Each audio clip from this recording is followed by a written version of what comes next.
নমস্কার, Bengal birds YouTube চ্যানেলে সকলকে স্বাগত। আমি দিবাকর সরকার। এই চ্যানেলে সমস্ত নতুন নতুন পাখিদের পরিচয় যুক্ত ভিডিও নিয়ে আমি হাজির হব। সকলেই সঙ্গে থাকবেন এবং যদি আপনারাও পাখি বিষয়ে আগ্রহী হয়ে থাকেন তাহলে অবশ্যই চ্যানেলটিকে সাবস্ক্রাইব করবেন। যদি আপনাদের ভালো লেগে থাকে তাহলে অবশ্যই এটি লাইক করবেন এবং বন্ধুদের মধ্যে অবশ্যই শেয়ার করবেন। তো চলুন আজকে আমাদের ভিডিও শুরু করা যাক।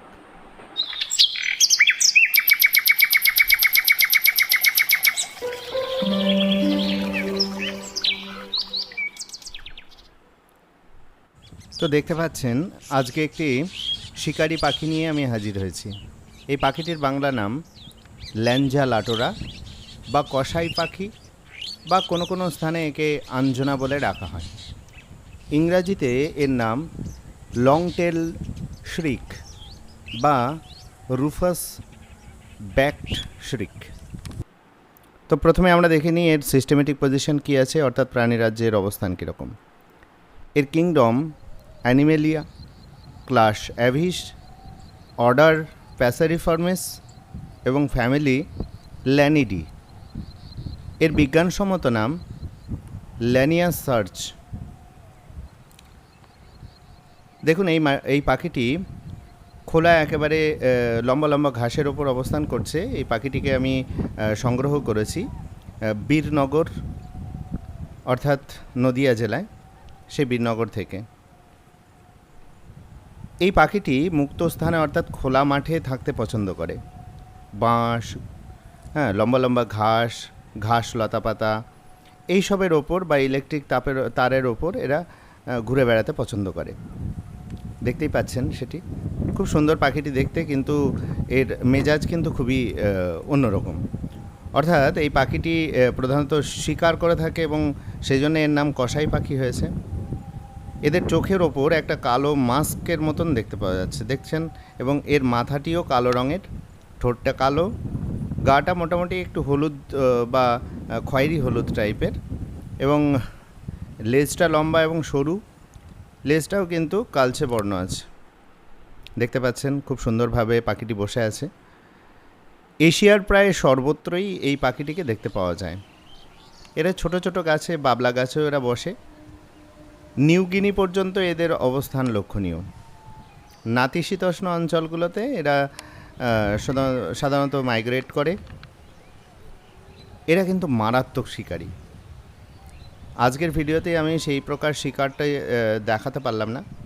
এরা ঘাসের রস খাওয়ার ভান করে বসে থাকে এবং হঠাৎ করে নিচের দিকে উড়ে যায় এবং সেখানে গিয়ে টিকটিকি, গিরগিটি, বড় পোকা, ছোট পাখি, এমনকি ইঁদুরদেরকেও এরা শিকার করে। এরা বিভিন্ন স্থানে ঘুরে বেড়ায়। এদের কর্কশ স্বরে এরা ডাকে, আমরা সেই ডাকটি অবশ্যই দেখব। এমনকি এরা সাপটাকেও শিকার করে। দেখুন কিভাবে একেবারে নিপবলা পশুর মতন, পাখির মতন বসে আছে। এই পাখিটি দেখুন অনেক রকমের ভ্যারাইটি আছে। এর মাথাটা কিন্তু আবার খয়েরি বর্ণের, কিন্তু চোখের কাছের মাস্ক দেখে আমরা একদম পরিষ্কারভাবে বুঝতে পারবো যে এটি একটি কসাই পাখি বা ল্যাঞ্জা লাটোরা। এদের একটা সবচেয়ে বড় বৈশিষ্ট্য হচ্ছে এরা অপরের ডাকটাকে নকল করতে পারে, এবং আমরা এক্ষুনি দেখব যে এরা প্রধানত যে ফিঙে পাখি আছে তার ডাকটাকে কিভাবে নকল করছে। দেখুন,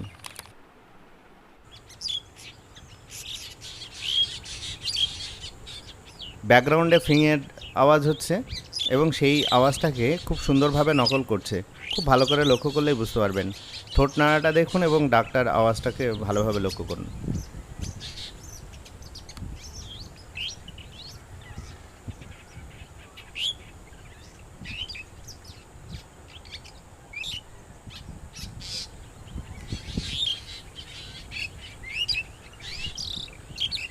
আশা করি আপনারা বুঝতে পেরেছেন এবং এই ডাকটি আরেকবার একটু ভালো করে লক্ষ্য করুন এবং কমেন্ট করে জানাবেন যে ডাকটা বুঝতে পারলেন কি না।